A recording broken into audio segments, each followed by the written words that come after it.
Halo, selamat sore Pak. Perkenalkan, saya Tesya Lucidehina Buluginting, Prodi Ilmu Hukum. Di sini saya ingin mempresentasikan tugas makalah yang berjudul Etika Jaksa dalam Penuntutan Kasus Pelanggaran Undang-Undang ITE. Langsung saja saya jelaskan. Yang pertama, latar belakang.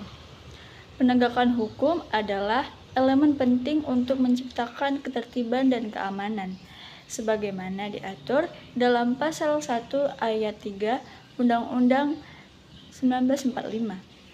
Kemajuan teknologi menghadirkan tantangan kejahatan cyber seperti penipuan online, penyebaran informasi palsu, dan pelanggaran privasi yang diatur melalui Undang-Undang ITE. Kejahatan cyber membutuhkan pemahaman hukum mendalam dan keterampilan teknis tinggi, sementara regulasi sering tertinggal dari perkembangan teknologi. Jaksa dituntut beradaptasi menghadapi kompleksitas kasus lintas batas. Etika profesi jaksa berdasarkan Undang-Undang Nomor 16 Tahun 2004 menjadi landasan menjaga independensi dan kualitas moral dalam penegakan hukum yang adil, menjunjung tinggi hak asasi manusia, dan memberikan manfaat bagi masyarakat. Rumusan masalah dan tujuan. Pertama di sini, bagaimana penerapan etika profesi jaksa penuntutan kasus pelanggaran Undang-Undang ITE. Yang kedua, apa saja kendala yang dihadapi jaksa dalam penegakan hukum terkait tindak pidana informasi dan transaksi elektronik. Dan yang ketiga, bagaimana solusi yang dapat diambil untuk mengatasi kendala tersebut.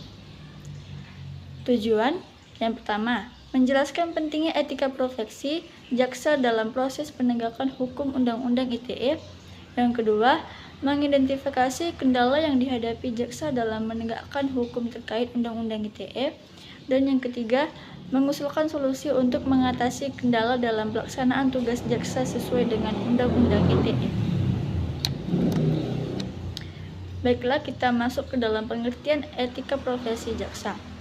Yang pertama, etika berasal dari kata Yunani, ethos yang berarti kebiasaan, akhlak, atau watak. Dalam bahasa Indonesia, etika adalah ilmu tentang baik buruk, moralitas atau norma yang menjadi pegangan dalam mengatur tingkah laku individu atau kelompok. Selanjutnya, B. Profesi adalah pekerjaan berbasis keahlian khusus yang diperoleh melalui pendidikan tertentu, dilakukan secara bertanggung jawab untuk mendapatkan penghasilan. Dan yang ketiga, C. Jaksa adalah pejabat fungsional yang bertugas melakukan penuntutan, melaksanakan putusan pengadilan, dan menjalankan tugas lain berdasarkan undang-undang. Jadi, etika profesi jaksa adalah tugas dan wewenang kompetensi teknis dalam penyelenggaraan kejaksaan di bidang administrasi pidana, perdata, dan pemerintahan, di bidang ketertiban dan ketentraman masyarakat, serta tugas-tugas lain yang timbul karena undang-undang. Berdasarkan Peraturan Jaksa Agung Republik Indonesia Nomor per 014 per strip A per strip JA per strip 11 per strip 2012, etika profesi jaksa menekankan adanya integritas, kemandirian, tidak berpihak, dan perlindungan menjadi sangat penting di masa sekarang. Selanjutnya, kita masuk ke dalam etika profesi dalam lembaga kejaksaan. Yang pertama, etika kepribadian kejaksaan. Berdasarkan Peraturan Jaksa Agung, yaitu jaksa wajib yang pertama kepada negara, setia pada Pancasila, Undang-Undang Dasar 1945, hukum, norma, dan hak asasi manusia. Yang kedua, etika pelaksanaan tugas dan jabatan. Jaksa harus bekerja independen tanpa tekanan pihak manapun. Dibenarkan menolak perintah atasan yang melanggar hukum dengan menyampaikan penolakan secara tertulis. Yang ketiga, etika pelayanan kejaksaan. Dalam negara hukum, prinsip-prinsip seperti independensi peradilan, kesetaraan di depan hukum, serta perlindungan hukum menjadi fundamental.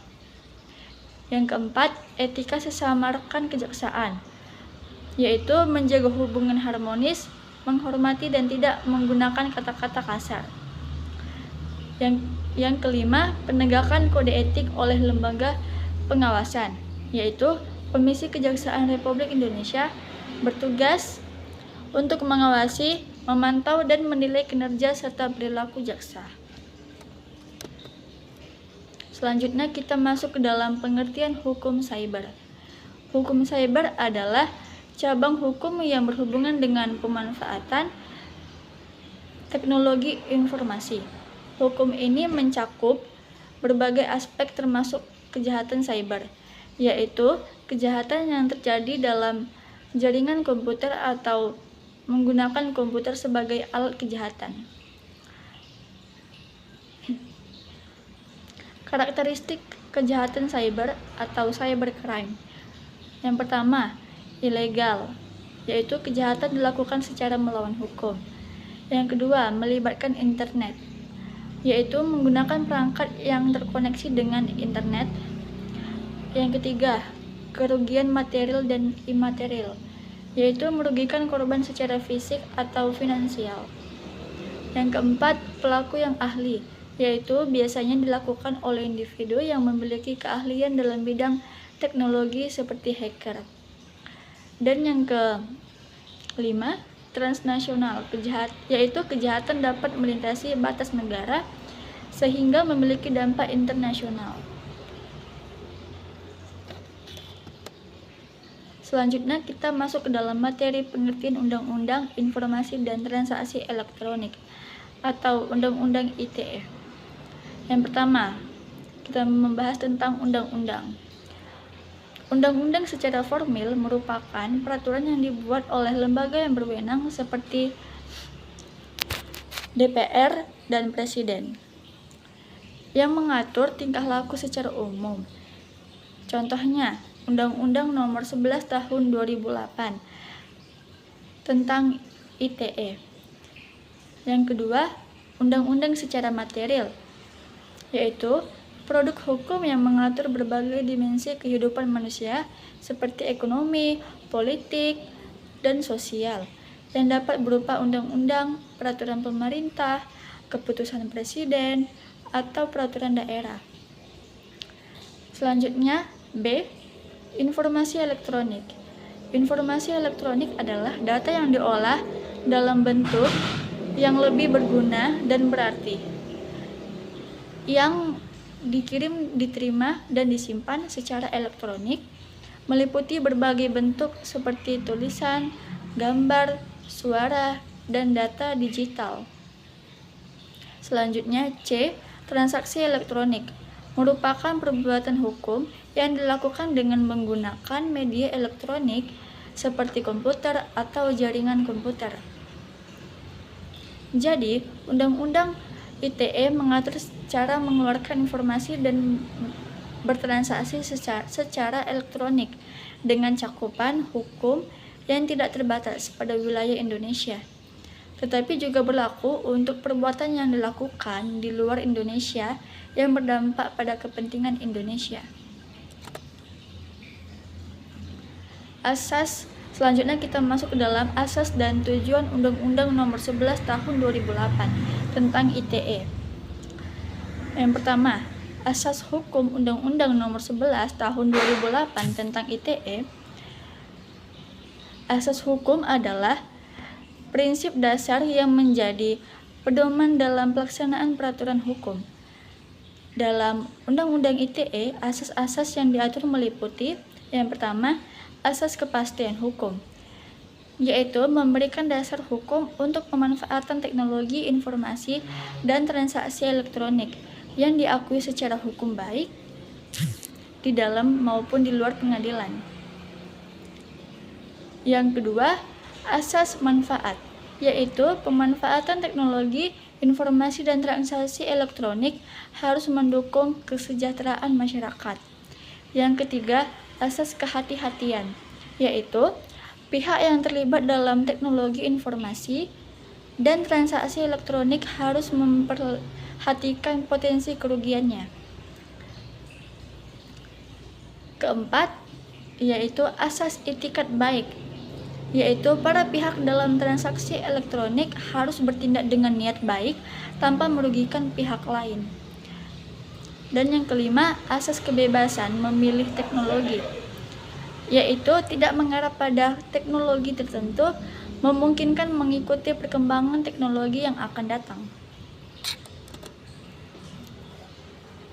Kedua, tujuan Undang-Undang Nomor 11 Tahun 2008 tentang ITE. Tujuan dari Undang-Undang ITE yang tercantum dalam pasal 4 yaitu: yang pertama, mencerdaskan kehidupan bangsa sebagai bagian dari masyarakat informasi global. Yang kedua, mengembangkan perdagangan dan perekonomian nasional untuk kesejahteraan masyarakat. Yang ketiga, meningkatkan efektivitas dan efisiensi pelayanan publik. Yang keempat, memberikan kesempatan bagi setiap orang untuk mengembangkan kemampuan dalam pemanfaatan teknologi informasi secara optimal dan bertanggung jawab. Dan yang kelima, menjamin rasa aman, keadilan, dan kepastian hukum bagi pengguna dan penyelenggara teknologi informasi.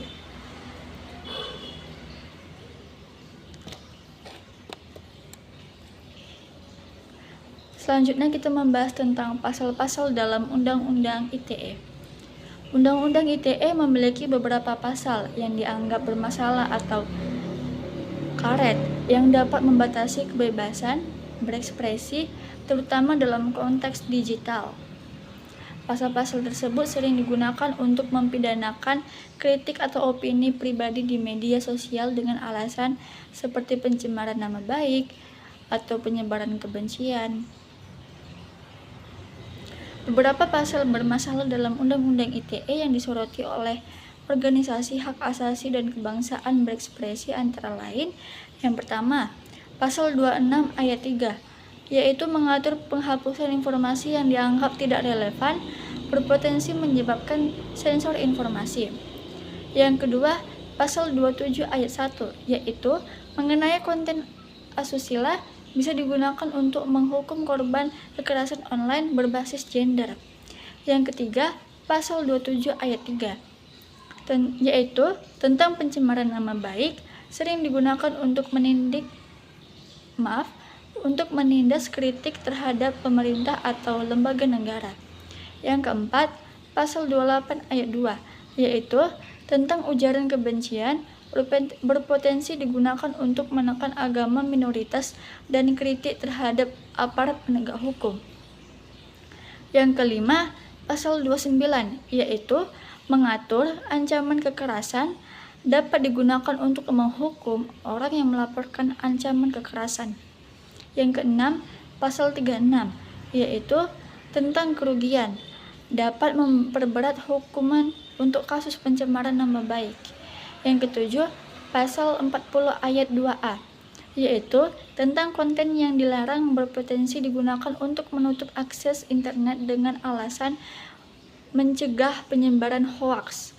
Yang ke-8, Pasal 40 ayat 2B, yaitu mengatur penghentian akses, memberikan pemerintah peran besar dalam memutuskan akses berdasarkan putusan pengadilan. Dan yang ke-9, Pasal 45 ayat 3, yaitu mengatur ancaman pidana penjara untuk pencemaran nama baik, berpotensi menahan terdakwa selama proses penyelidikan. Selanjutnya kita membahas tentang kewenangan jaksa dalam penegakan hukum tindak pidana informasi dan transaksi elektronik menurut peraturan perundang-undangan yang berlaku di Indonesia. Kejaksaan Republik Indonesia berperan melaksanakan kekuasaan negara dalam bidang penuntutan dan menjadi pengendali proses hukum kasus pelanggaran Undang-Undang ITE. Sebagai penegak hukum, jaksa tidak hanya bertindak sebagai penuntut umum, tetapi juga menjaga keadilan dengan memastikan proses hukum berjalan sesuai peraturan. Selanjutnya kita membahas landasan hukum. Yang pertama, KUHP. Undang-Undang Nomor 8 Tahun 1981. Yang pertama, pasal 1 ayat 6, yaitu jaksa bertindak sebagai penuntut umum dan pelaksana putusan pengadilan. Yang kedua, pasal 2 dan 8, yaitu menjelaskan peran jaksa dalam penyidikan dan penuntutan perkara pidana. Yang kedua, Undang-Undang ITE. Dalam Undang-Undang Nomor 11 Tahun 2008 diubah Undang-Undang Nomor 19 Tahun 2016. Yang pertama, pasal 43 ayat 5 sampai 6. Penyidikan dan penuntutan tindak pidana ITE sesuai hukum acara yang berlaku dengan koordinasi Jaksa Agung. Dan yang kedua, pasal 51 ayat 2, yaitu menyebutkan tindak pidana tertentu dalam Undang-Undang ITE adalah delik aduan. Selanjutnya, kewenangan jaksa. Yang pertama, penyidikan, yaitu memberikan petunjuk kepada penyidik seperti Polri dan memastikan proses berjalan sesuai hukum. Dan yang kedua, melibatkan tenaga ahli dalam kasus yang kompleks, terutama kejahatan cyber lintas negara. Dan yang kedua, penuntutan, yaitu menyusun dakwaan, mengajukan bukti, dan menyampaikan tuntutan di pengadilan. Yang kedua, berwenang penuh untuk memutuskan kelayakan perkara dilanjutkan ke pengadilan. Dan yang ketiga, pelaksanaan putusan pengadilan, yaitu melaksanakan putusan pidana, badan atau denda, termasuk koordinasi dengan pihak terkait seperti penyedia layanan internet. Jadi, jaksa berperan penting dalam memastikan penegakan hukum UU ITE yang efektif dan adil, memanfaatkan landasan hukum yang jelas serta kemampuan teknis dalam menangani kasus kejahatan cyber. Selanjutnya kita membahas tentang kendala jaksa dalam menjalankan kewenangan dalam penegakan hukum tindak pidana informasi dan transaksi elektronik. Jaksa menghadapi beberapa tantangan dalam menjalankan tugasnya. Meskipun memiliki kewenangan untuk melaksanakan Undang-Undang Kejahatan Informasi dan Transaksi Elektronik,